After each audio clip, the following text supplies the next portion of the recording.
பணம் வந்து சொந்த உறவுகளுக்குள்ளேயும் நட்பு உறவுகளுக்குள்ள பணத்தை வந்து கொடுக்கலாமா? கொடுக்கல் வாங்கல் இருக்கலாமா?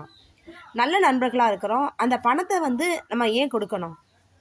சரியா? அதாவது கொஞ்சம் எனக்கு பண உதவியாக கேளுங்களான்னு கேட்குறாங்க.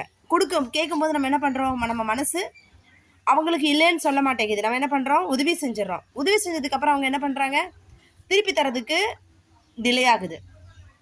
சரிங்களா? இன்றைக்கி அதான் பார்க்க போகிறோம். அதாவது என்னென்னா, உறவுகளுக்குள்ள பணப்புழக்கம் இருக்கலாமா இருக்கக்கூடாதா? நிறைய பேர் சொல்லுவோம் எஸ் அப்படின்னு சொல்லுவோம். சிலர் வந்து ரொம்ப க்ளோஸ் ஃப்ரெண்டாகிட்டானே நான் அப்படி இல்லைன்னு சொல்ல முடியும். ஆனால் இன்றைக்கி பணத்தை கொடுத்துட்டு பிரியர் உறவை விட இல்லைன்னு சொல்கிற உறவு பெஸ்ட்டு தானே?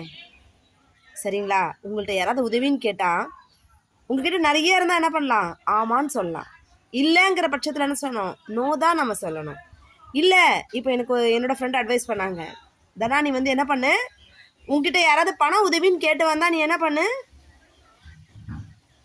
10,000 ரூபாய் கேட்குறாங்க சரியா?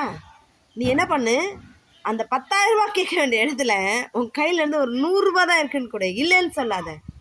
இல்லைன்னு சொல்லாமல் 100 ரூபாய் கொடு. ஏற்றுப்பீங்களா?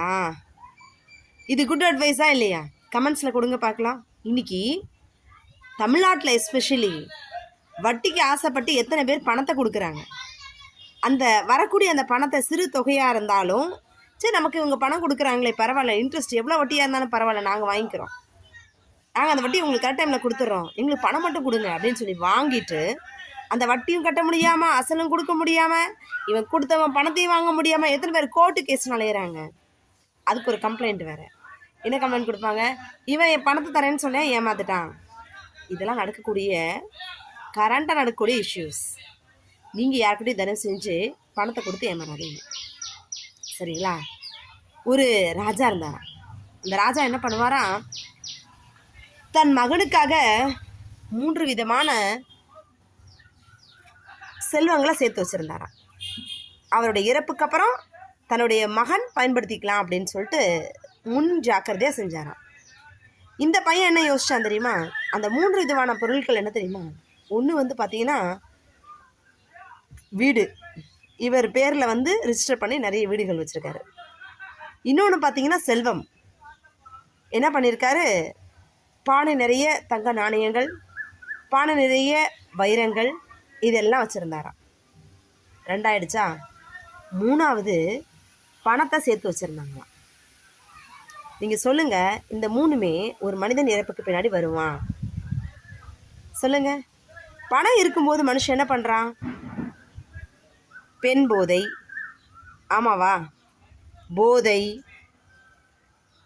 சிகரெட், அதுக்கடுத்து வேற என்ன, தீய நடவடிக்கைகளோடு சேர்ந்த தேவையற்ற செயல்கள்,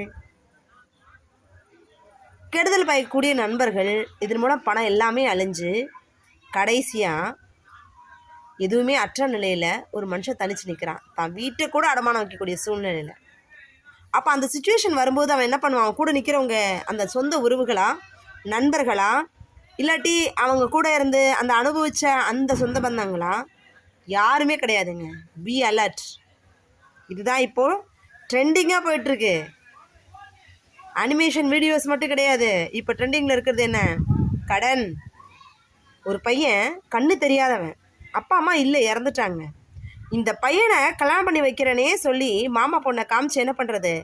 உசுப்பேத்தி இந்த பொண்ணை தான்டா அவனை முடிக்க போகிறாங்கன்னு அந்த பையன்கிட்டயே ஏமாற்றி சொத்தை எழுதி வாங்கி பணத்தையும் வாங்கி கிட்டத்தட்ட 15 லட்சம் ரூபாய் ஏமாத்தினாங்க.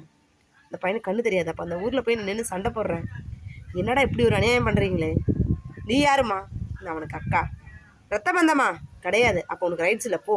நான் சொன்னேன், இந்த பையன் நான் பட்னியாக இருக்கும்போது எனக்கு உதவி செய்ய வந்தால, இவன் என்னோட தம்பி, இவனுக்கு ஒரு நன்மனா, இவனுக்கு ஒரு கேள்வி, இந்த ஊரை ஏற்றுனாலும் அவனை நான் கேட்பேன் அப்படின்னு. நீ பயப்படாதடா, தைரியமாக போ, அக்கா உனக்கு நான் இருக்கேன் அப்படின்னு இன்றைக்கும் பேசுவான்.